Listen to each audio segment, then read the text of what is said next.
कुशलेंद्र को समझ आने लगा कि वो गुस्से में क्या करने की बात कह रहे थे, इसलिए वो मजबूरी में अपनी कुर्सी पर बैठ गए और इस मुश्किल से बाहर निकलने के तरीके के बारे में सोचने लगे। उनके चेहरे की मायूसी साफ नजर आ रही थी, क्योंकि राजवंशी दल के द्वितीय चेतना इजाफा जाल बनाने की खबर हर तरफ फैल चुकी थी। ऐसे में अगर वो उस जाल को बनाने में नाकाम होते तो हर कोई उनका मजाक बनाने लगता। इस वजह से पूरे दरबार में खामोशी फैली रही और हर कोई परेशान दिखने लगा।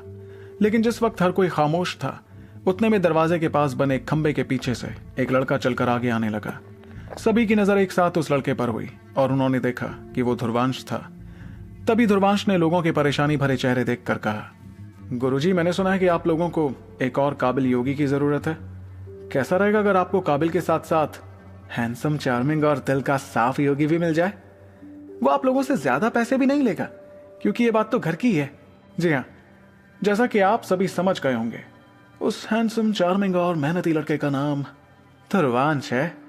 दरबार का माहौल काफी अजीब हो गया जब ध्रुवांश ने सभी से वो बात कही। कुशलेंद्र और बाकी लोग हैरत भरी निगाहों के साथ ध्रुवांश को देखते जा रहे थे, जिसके बाद कुशलेंद्र ने नाराजगी के साथ कहा, ध्रुवांश, तुम्हारा दिमाग तो खराब नहीं हो गया है? हमें कम से कम पहले पड़ाव के परम चेतक योगी की जरूरत है, और तुम शायद अभी अभी चेतक योगी बने हो। उनके इतना कहने पर वहां खड़े योगियों में से एक ने कहा, लड़के, द्वितीय चेतना इजाफा जाल तैयार करना कोई बच्चों का खेल नहीं है। ये काम बहुत ज्यादा मुश्किल है। वैसे भी अगर गलती से भी कोई हादसा हो गया तो ना सिर्फ सारा सामान बर्बाद हो जाएगा, बल्कि राजवंशी दल की इज्जत को बहुत बड़ा झटका भी लगेगा।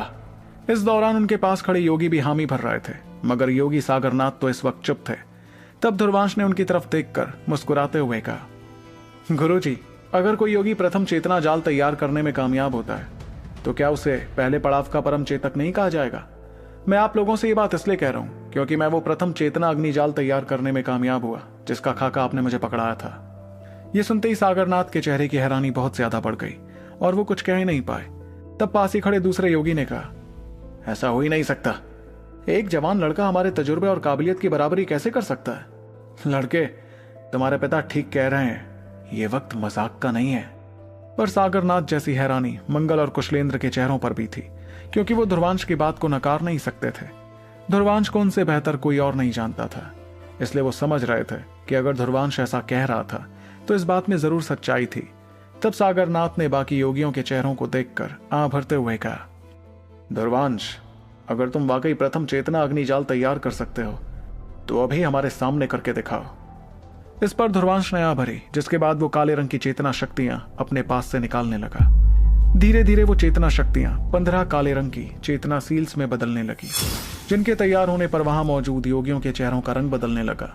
किसी ने नहीं सोचा था कि इतना जवान लड़का 15 चेतना सील्स तैयार कर सकता था। खुद वो योगी जिन्हें इतनी ऊंची कीमत का वादा कर यहाँ बुलाया गया था, ज्यादा से ज्यादा 17 चेतना सील्स तैयार कर पाते थे। इस दौरान सागरनाथ शांत रहे, क्योंकि उन्हें पहले ही ध्रुवांश की बात पर यकीन हो गया था। वो तो बस बाकी योगियों को यकीन दिलाने के लिए उससे वो चेतना जाल बनवाना चाहते थे। जब ध्रुवांश ने 15 चेतना सील्स तैयार कर ली तो उसने एक झटके में वो सील्स हवा में भेजकर एक दूसरे से मिलानी शुरू की। वो अपने हाथों की सील्स बदलता जा रहा था और सभी के सामने जब 15 सील्स एक दूसरे से मिली तो दरबार की गर्माहट बहुत ज्यादा बढ़ गई। सभी देख पा रहे थे कि दरबार की छत पर एक बड़ा और पेचीदा चेतना जाल नजर आ रहा था, जो तैयार होते ही गायब हो गया, मगर उसकी शक्तियां बरकरार थी। कुछ पलों बाद ध्रुवांश ने अपने हाथ रोककर मुस्कुराना शुरू कर दिया। तब सागरनाथ ने आं भरते हुए कहा, यह प्रथम चेतना अग्नि जाल ही है। इस पर उनके पास खड़े योगियों ने एक दूसरे की तरफ देखा, जिसके बाद वो भी मजबूरी में आं भरने लगे। दरअसल इस बात पर यकीन करना बहुत मुश्किल था कि इतनी छोटी उम्र में वो लड़का पहले पड़ाव का परम चेतक योगी बन गया था। ऐसा कुछ वो सभी योगी जिंदगी में पहली बार देख रहे थे। इतने में कुशलेंद्र के चेहरे पर बेनतहा खुशी नजर आने लगी, जिसके साथ उन्होंने कहा, वाह, शाबाश बेटा, अब तो मुझे पूरा यकीन हो गया है कि तुम्हारी योगी बनने की काबिलियत तुम्हारी मां पर ही गई है। इतने में ध्रुवांश ने हल्की मजबूरी के साथ कहा, पिताजी, हर बात का श्रेय घर वालों को ही क्यों मिलना चाहिए? अरे भाई, मैंने भी बहुत मेहनत की है इस चेतना जाल को सीखने के लिए। सिर्फ काबिलियत से कुछ नहीं होता, मेहनत और शिद्दत भी चाहिए होती है। उसकी बात सुनते वक्त कुशलेंद्र मुस्कुराते हुए अपना सिर हिलाने लगे। उनकी आंखों में इस वक्त गर्व दिखाई दे रहा था, और कुछ पलों पहले उनके अंदर जो बेनतहा नाराजगी थी वो भी अब गायब हो गई थी। ये कुछ ऐसा था जैसे अपने बेटे की कामयाबी के चलते वो मागवंशियों की हरकत भूल गए थे। तब कुशलेंद्र ने अपनी नजर सागरनाथ की तरफ करते हुए कहा, योगी सागरनाथ, तो बताइए ध्रुवांश के बारे में आपका क्या कहना है? क्या वो आप लोगों की मदद कर पाएगा?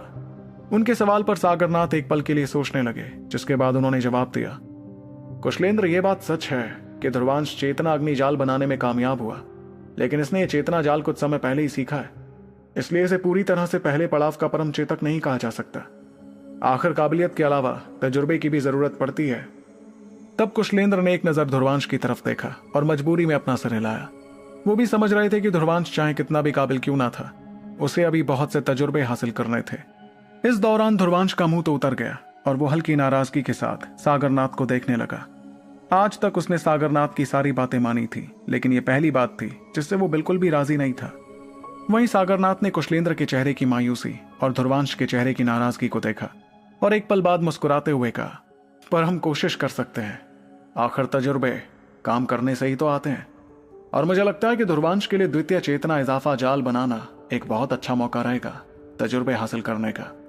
भले ही इसे इसमें काफी मुश्किल होगी, पर कुछ नहीं से तो कुछ ही सही। उनकी बातें सुनकर ध्रुवांश के चेहरे पर हैरानी दिखने लगी, जिसके बाद उसने मुस्कुराकर सागरनाथ का शुक्रिया अदा किया। तब सागरनाथ ने भी मुस्कुराना शुरू किया, जो शायद ध्रुवांश ने एक या दो बार ही देखा था। जाहिर सी बात थी कि सागरनाथ जैसे कठोर गुरु भी ध्रुवांश की काबिलियत देखकर बहुत खुश थे। वहीं सागरनाथ की बात पर बाकी योगियों ने भी कुछ नहीं कहा। तब सागरनाथ ने कुशलेंद्र से कहा, मैं ध्रुवांश को कल अपने साथ ले जाऊंगा, जहां हम लोग चेतना इजाफा जाल तैयार कर रहे हैं। पहले तो उसे इस प्रक्रिया के बारे में सब कुछ जानना होगा, और कुछ दिनों बाद हम कोशिश शुरू करेंगे जाल बनाने की। इस पर कुशलेंद्र को कोई तकलीफ नहीं हुई और वो सिर हिलाते हुए राजी हुए। अब जो कि फैसला हो चुका था, इसलिए सागरनाथ और बाकी योगी वहां से चले गए। उनके वहां से जाने पर कुशलेंद्र ने अपने बेटे की तरफ देखकर कहा, बेटा, तुम्हें योगी सागरनाथ की बात बहुत ध्यान से सुननी होगी और अच्छी तरह सीखना होगा। जैसा कि तुमने खुद कहा कि सिर्फ काबिलियत से कुछ नहीं होता है, मेहनत और शिद्दत भी बहुत जरूरी होती है। अगर तुम्हें योगी बनना ही है तो आम योगी नहीं, सबसे अव्वल योगी बनो। सच कहूं तो तुम्हारी मां के जैसे चेतना चाल पूरे उत्तरी हिस्से में कोई भी नहीं बना पाता था, बल्कि मुझे तो लगता है कि 5 महान अकादमियों के योगी भी उसके सामने कुछ नहीं लगते। ये सुनते वक्त ध्रुवांश के चेहरे पर काफी हैरानी थी, जिसके साथ उसने कहा, सच पिताजी, मां इतनी कमाल की योगिनी थी, पर अगर वो इतनी कमाल की थी तो आप दोनों कैसे एक दूसरे से मिले? इस पर कुशलेंद्र ने मुस्कुराते हुए कहा, बेटा, जब मैं पहली बार तुम्हारी मां से मिला था तब उसकी शक्तियां किसी रहस्यमय सील की वजह से बहुत कमजोर थी, इसलिए उस वक्त मुझे लगा कि वो भी मेरी तरह आम इंसान होगी, जिस वजह से मैं रास्ते में उसकी रक्षा करता रहा। और एक पल तो ऐसा भी आया कि मैं उसे बचाते बचाते खुद मौत के मुंह में चला गया था।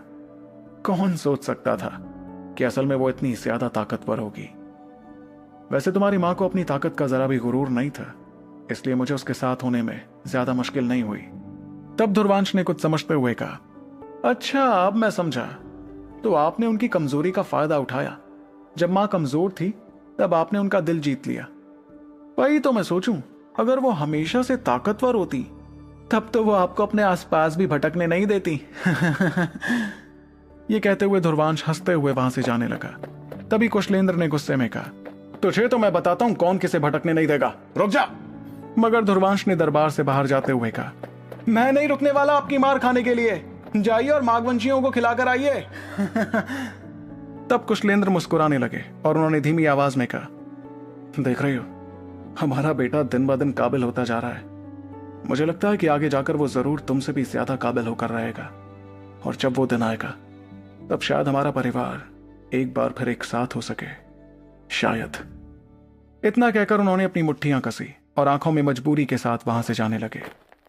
अगली सुबह ध्रुवांश अपने कमरे से बाहर निकला तो उसे कुशलेंद्र, सागरनाथ और बाकी लोग वहीं खड़े नजर आए।